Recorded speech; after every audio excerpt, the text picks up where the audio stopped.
Welcome back to How to Become a Freelancer in 30 Days. This is Anthony Chatfield. And today, day 20, we're going to talk about guest posting and skill barter. Basically, how to get your name out there and start building an audience more effectively so people can find you and trust you and be willing to contact you. So our goals today are going to be to identify opportunities to barter or share skills with others, using volunteer or pro bono opportunities to build your reputation, and then approaching other websites and business owners about guest posting and getting your name out there. So let's start with guest posting because it's probably the easiest thing to do here. What is a guest post? It's any kind of content written or produced for another website that for free that they're going to post in exchange for a link back to your website. It does a few things. It builds trust. Basically, you're borrowing trust from their network. It builds relationships, and it builds backlinks. The latter is kind of, you can't think of that one first. While it might impact like what sites you go to ask for guest posts, it shouldn't be the first thing you're trying to do. It does allow you to network with other site owners, though. You start meeting people and interacting with them on this level. And keep in mind that not all of these are articles. Guest posts can be anything that you put out there for free and you use this exchange for. Guest post locations. Where are you going to put these? You might post to other blogs. It's a very easy way to do it. There's millions of blogs out there, a lot of them on topics related to what you're trying to do. Established networks or marketing platforms. LinkedIn Pulse or groups. These don't even require approval. You can just submit content to them, but they're great backlinks. YouTube channels and interviews on podcasts. All of these I've done before. All of them were very effective. They are more time consuming than building content for your own website, but you can leverage them much more effectively, and you get the backing of that other individual's audience. Real quick before we move on, though, a caveat to this: low quality guest posts, and that doesn't mean the content is low quality, but the quality of the website you're posting to is low, are a red flag for Google because they know that people can use this to game the system a little bit. So if you're going to do guest posting, if you're going to look for websites to post to, find quality sites that offer quality links. Don't post to just anywhere because it will come back to bite you. So what can you share? I've always written articles. You can see one here I posted to a work from home blog a few years ago. I've also worked with people to develop infographics. Infographics are great because you can post them to your own blog and other blogs. You just email people and ask if they want to post it. WordPress plugins, these spread like wildfire if you build a good one. Videos, interviews, webinars, ask me anythings. All of these are great content. All of them can be posted to other websites.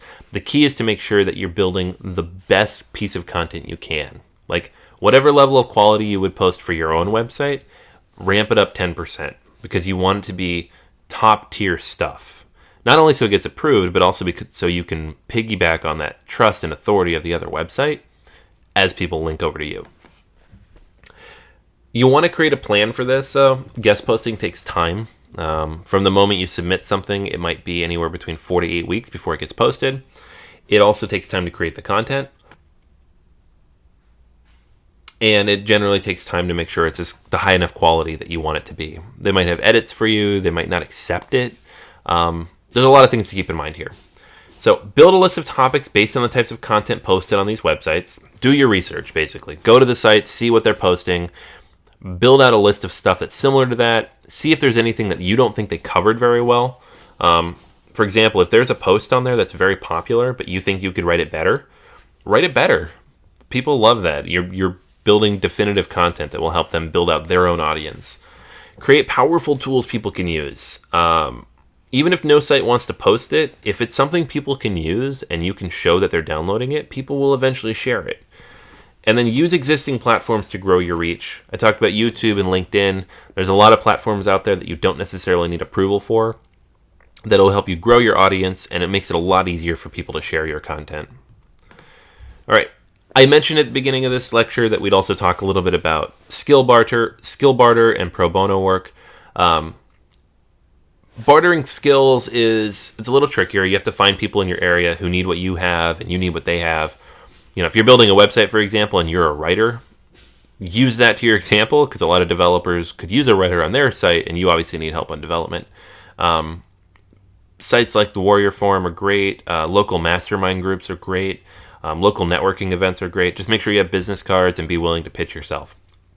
Now, the other awesome thing you can do that'll really help you build your portfolio and get that word of mouth you need to build your business is to volunteer and work for free. Obviously, you have a limited bandwidth to do that, but if you're trying to build your portfolio and your reputation, pro bono work is awesome. So look for local organizations that you support. A church, for example, is great. Nonprofits are great. Schools are great. They all need stuff, and most of them can't afford the high prices of quality contractors. If you do it for free, not only can you show your quality, you can help the community, and you can build your portfolio. Plus, those organizations tend to be very diverse and have a lot of individuals from different backgrounds. Some of them might need to hire you for actual pay back at their day job. But generally speaking, it gets your name out there, and bottom line, you're doing something good. I mean, that should be what really matters. You can benefit yourself, but you're also benefiting the community, and you'll feel good about it, and it really makes what you do feel that much more important. All right, so today's actions, what I want you to do, identify some guest posting opportunities for your content, start generating a list of good content you can create, and send out your first couple inquiries. You should also check your local social circles for options to volunteer or anybody else who might need pro bono content or services based on what you're working on. If you do all those things, you should be set for today. Make sure you leave any comments or questions below. If you have any feedback directly from me, contact me. I love that feedback. And make sure you leave a review of the program once you've gotten through most of it here. That's everything for today. We will talk tomorrow.